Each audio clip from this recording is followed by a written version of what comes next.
ঢাকা সফরের দুদিন পরেই জয়শঙ্করের পাকিস্তান এবং বাংলাদেশকে কড়া বার্তা। এই প্রসঙ্গটি নিয়ে আপনাদের সামনে এই মুহূর্তে কথা বলবো। আপনারা জানেন যে ভারতের বিদেশ মন্ত্রী এস জয়শঙ্কর গত বুধবার বেগম খালেদা জিয়ার শেষকৃত্যে অংশ নেবার জন্য বাংলাদেশে এসেছিলেন এবং এই সফরটা ছিল তার খানিকটা ব্যতিক্রমী সফর। আমি সেদিনই একটা ভিডিও কন্টেন্টে বলেছিলাম যে তিনি সামরিক বিমানে এসেছেন এবং সামরিক ঘাঁটিতে অবতরণ করেছেন। আমি সেদিন বলেছিলাম যে এটা কেন, আমার জ্ঞানের সীমাবদ্ধতা থাকতে পারে, আপনারা যদি একটু জ্ঞান শেয়ার করেন, কিন্তু জ্ঞান শেয়ার করতে গিয়ে না জেনে অপজ্ঞান করেছেন। এটাকে অপব্যাখ্যা বলবো বা অপজ্ঞান, আমি শব্দটা ডিকশনারিতে আছে কিনা আমি এই মুহূর্তে মনে পড়ছে না, যে অপজ্ঞান, যাই হোক একটা ব্যতিক্রম শব্দ হঠাৎ করে মুখে এলো বলে ফেললাম। অনেকে অপব্যাখ্যা দেবার চেষ্টা করেছেন যে ভারতের ভিভিআইপি যারা, জয়শঙ্কর কি ভিভিআইপি পর্যায়ে পড়েন কিনা আমি জানি না। ভিভিআইপি সাধারণত প্রেসিডেন্ট, প্রধানমন্ত্রী এবং ভাইস প্রেসিডেন্ট, তাদেরকেই বোঝানো হয়। অনেকে ব্যাখ্যা দিয়েছেন যে জয়শঙ্কর সামরিক বিমানে চলাফেরা করেন, সামরিক ঘাঁটিতে নামেন, কিন্তু না, তাদের জন্য আমি যখন কোনো কন্টেন্ট নিয়ে কথা বলতে আসি সেই বিষয়টা নিয়ে যথেষ্ট জ্ঞান অর্জন করেই কথা বলতে আসি। তারপরে মানুষ মাত্র ভুল হতে পারে। আমি আপনাদের কাছে জ্ঞান চেয়েছিলাম, কিন্তু জ্ঞানের অপব্যাখ্যা, জ্ঞান চাইতে গেলে যদি অপব্যাখ্যা পেতে হয় তাহলে জ্ঞান না চাওয়াই ভালো। আসলে ভিভিআইপি হচ্ছেন ভারতের প্রেসিডেন্ট, ভাইস প্রেসিডেন্ট, প্রধানমন্ত্রী। তাদের জন্য এয়ার ইন্ডিয়া ওয়ান বিমান আছে, যেটি ভারতীয় বিমানবাহী পরিচালনা করে, এবং এই সর্বশেষ সংযোজন হয়েছিল 2018 সালে দুটি বোয়িং কত সিরিজ এই মুহূর্তে আমার মনে পড়ছে না। বোয়িং এর দুটি বিমান, অত্যাধুনিক স্বয়ংক্রিয় বিমান, একদম ওই বিমানে অফিসের এবং আবাসনের সব ধরনের সুযোগ সুবিধা আছে, এমন দুটো বিমান সংযুক্ত হয়েছে। সেগুলো শুধুমাত্র প্রেসিডেন্ট, ভাইস প্রেসিডেন্ট এবং প্রধানমন্ত্রী নরেন্দ্র মোদী এই দুটো বিমানে চলাফেরা করেন। এবং আরেকটা জিনিস আপনাদের বলে রাখি যে জয়শঙ্কর কেন মার্কিন প্রেসিডেন্টও বাংলাদেশে এসে, অতীতে আমি কখনো দেখিনি যে বাংলাদেশের বিমান ঘাঁটিতে নেমেছে। শাহজালাল বিমানবন্দর, এই বিমানবন্দরের নাম একসময় ছিল ঢাকা বিমানবন্দর, তারপরে একসময় হয়েছে জিয়া ইন্টারন্যাশনাল এয়ারপোর্ট, এরকম নানা নামে নামাঙ্কিত যে বিমানবন্দরটি, সেই বিমানবন্দরটিতেই মার্কিন প্রেসিডেন্ট থেকে শুরু করে ভারতের প্রধানমন্ত্রী পর্যন্ত অবতরণ করেছেন। কিন্তু গত বুধবারের অবতরণটা ছিল ব্যতিক্রম, এজন্যই আমি জিজ্ঞেস করেছিলাম। যাই হোক, জয়শঙ্কর সেদিন সফর করে গেছেন ভালোই, কিন্তু শুক্রবারে দুদিন পরেই পাকিস্তান এবং বাংলাদেশকে নিয়ে কড়া বার্তা দিয়েছেন।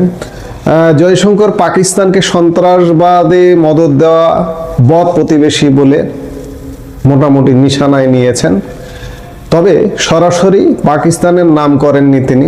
এবং মজার বিষয় হলো, এই যে বুধবারে যে জয়শঙ্কর ঢাকা সফরে এসেছিলেন, এই ঢাকা সফরে এসে পাকিস্তান জাতীয় পরিষদের স্পিকার সর্দার আয়াজ সাদিকের সাথে তার সাক্ষাৎ হয়েছিল, করমর্দন হয়েছিল, দুটো বাতচিত হয়েছিল, কথাবার্তা হয়েছিল।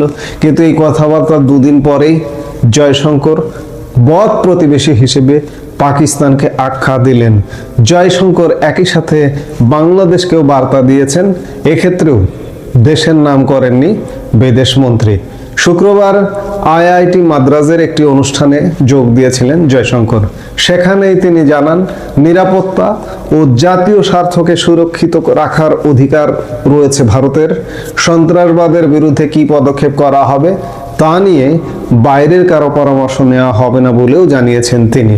জয়শঙ্কর বলেন, সন্ত্রাসবাদকে মদদ দেওয়া বদ প্রতিবেশী যখন থাকে, তখন ভারতকে তার জনগণকে রক্ষার জন্য প্রয়োজনীয় পদক্ষেপ করতেই হয়।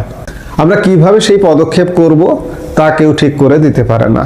আমাদের সুরক্ষার জন্যই আমরা যা করার করব। এর আগে বুধ এবং শুক্রবারের মাঝে বৃহস্পতিবার পাকিস্তানের তরফে হুঁশিয়ারির সুরে বলা হয়েছিল যে 1960 সালের সিন্ধু জলবন্টন চুক্তি ভেঙে ভারত পশ্চিমমুখী নদীগুলির জলের উপর দখলদারি কায়েম করতে চাইলে কোনো অবস্থাতেই তা বরদাস্ত করা হবে না। শুক্রবার তারও জবাব দিয়েছেন জয়শঙ্কর। তিনি বলেন, আপনি আমাদের দেশে সন্ত্রাসবাদ ছড়াবেন, আবার জল বন্টন করার আর্জিও জানাবেন, এটা হতে পারে না। প্রসঙ্গত, পহেলগাঁও জঙ্গি হামলার পর থেকে পাকিস্তানের সঙ্গে সিন্ধু জল বন্টন চুক্তি স্থগিত রেখেছে ভারত। আর তার প্রেক্ষিতেই বৃহস্পতিবার পাকিস্তান হুঙ্কার ছেড়েছে।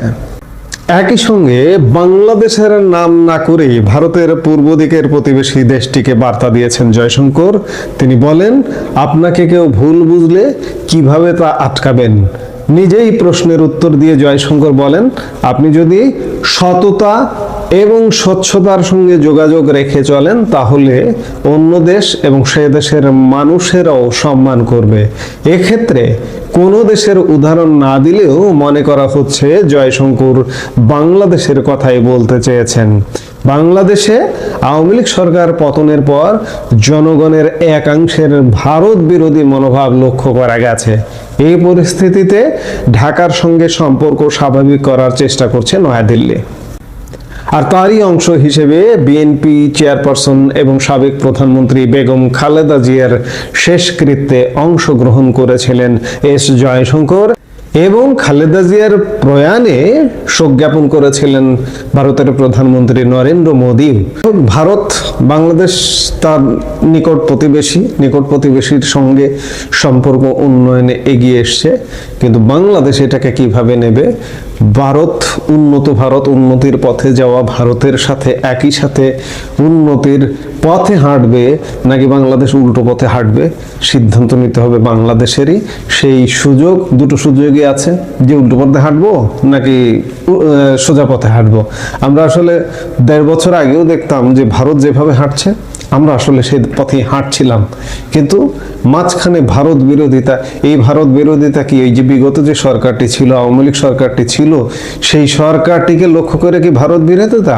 ইদানিংকালে আবার নতুন করে নয়া ভারত প্রীতি কিন্তু লক্ষ্য করা যাচ্ছে। একদিকে মুখে বলছি ভারত বিরোধিতা, আবার পেছন দিক থেকে ভারতের সঙ্গে ঠিকই যোগাযোগ রক্ষা করে চলছে।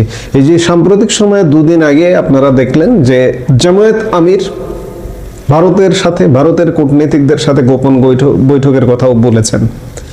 মুখে এক কথা, অন্তরে আর এক কথা। এই দ্বিচারিতা আসলে কোনো সুফল বয়ে আনতে পারে না।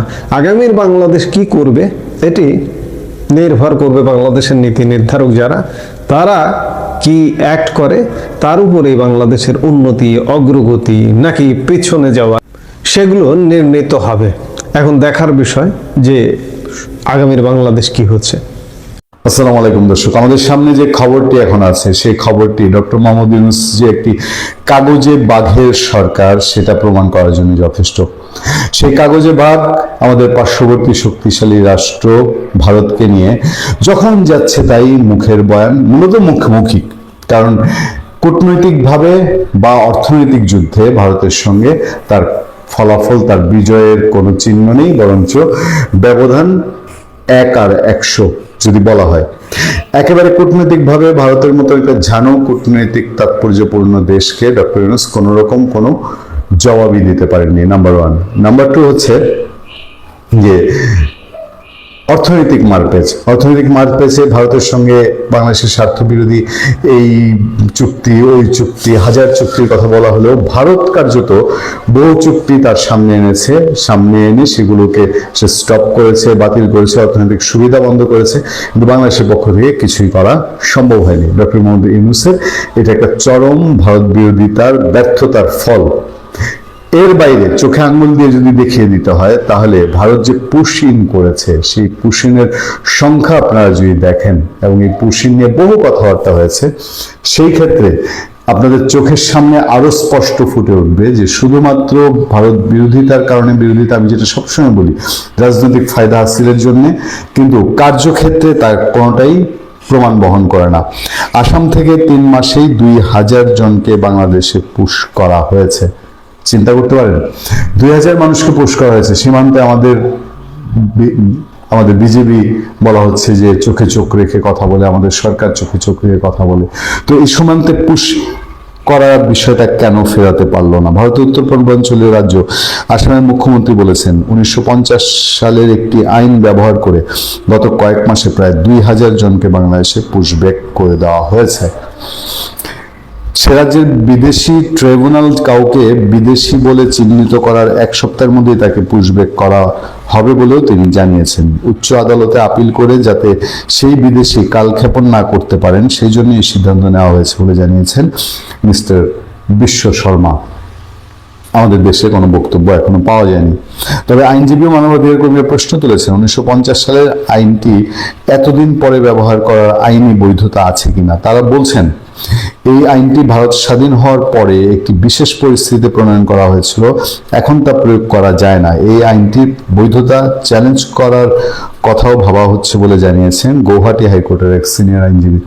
আচ্ছা, এই যে সিচুয়েশন, 2000 মানুষকে পুশ ব্যাক করা হলো বাংলাদেশে বা বাংলাদেশে পুশিন হলো, বাংলাদেশ সরকারের এখানে ভূমিকা কি? আমাদের নিরাপত্তা কত জায়গায় প্রশ্নবিদ্ধ। এর মধ্যে পত্রপত্রিকায় খবর হয়েছে অন্তত 20টি ফাঁক ফোকর সীমান্ত আছে যেদিক দিয়ে বাংলাদেশে অস্ত্র ঢুকছে। তাহলে সরকার যত গড় যাচ্ছে তত বর্ষে না? এই কথা আমরা সুনির্দিষ্টভাবেই বলতে পারি। আসামের মুখ্যমন্ত্রীর বক্তব্যটা বিস্তারিত আছে, সেটা আমি আর আপনাদের সামনে এখন তুলে ধরলাম না। 1950 সালে সেই আইনটির কথা বলা হচ্ছে। 75 বছর আইন ব্যবহার করা নিয়ে প্রশ্ন, স্বাভাবিকভাবেই সে প্রশ্ন উঠতে পারে। আমার প্রশ্ন হলো, আমাদের সরকার আমাদের সীমান্ত নিরাপত্তা কতটুকু করতে পেরেছে যে তারা 2000 মানুষকে পুশব্যাক করা হলো কিন্তু সেটা ফেরাতে পারলো না?